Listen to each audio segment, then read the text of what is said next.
OnePlus டிவைஸ்ல எல்லாரும் இதை வந்து பார்த்திருப்பீங்க. கிரீன் லைன் சொல்லல, அலர்ட் ஸ்லைடர் வந்து சொல்றேன். ஜோக் இல்லையா? அப்படி என்னதான் வந்துச்சு அந்த அலர்ட் ஸ்லைடருக்கு அப்படின்னு சொல்லி கேட்டீங்கன்னா, அந்த அலர்ட் ஸ்லைடரை ரிமூவ் பண்றாங்க அப்படின்ற மாதிரி விஷயத்த அஃபிஷியலா வந்து அவங்களுடைய கம்யூனிட்டியில வந்து சொல்ல ஆரம்பிச்சிட்டாங்க. ஏன் அப்படின்னு சொல்லி கேட்டீங்கன்னா, அதுக்கான ரீசனும் அவங்களே வந்து கொடுத்துருக்காங்க. ஏன்னா அது வந்து ஒரு ஹார்ட் ஒர்க்கியா இருக்கு, அதை கஸ்டமைஸ்லாம் எங்களால் பண்ண முடியல.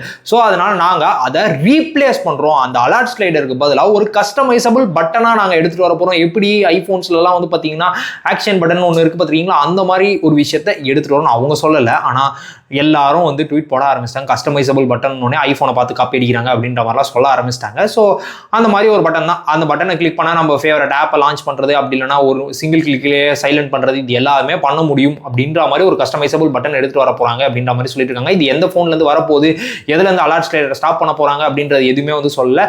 இந்த அலர்ட் ஸ்லைடர் ரிமூவ் பண்ணுறதை பற்றி நீங்கள் என்ன நினைக்கிறீங்க அப்படின்றதையும் கமெண்ட்ஸில் சொல்லுங்கள். OnePlus அப்படின்னு சொன்னோடனே உங்கள் மைண்டுக்கு வர விஷயம் என்ன அப்படின்றதையும் கீழே கமெண்ட்ஸில் சொல்லுங்கள்.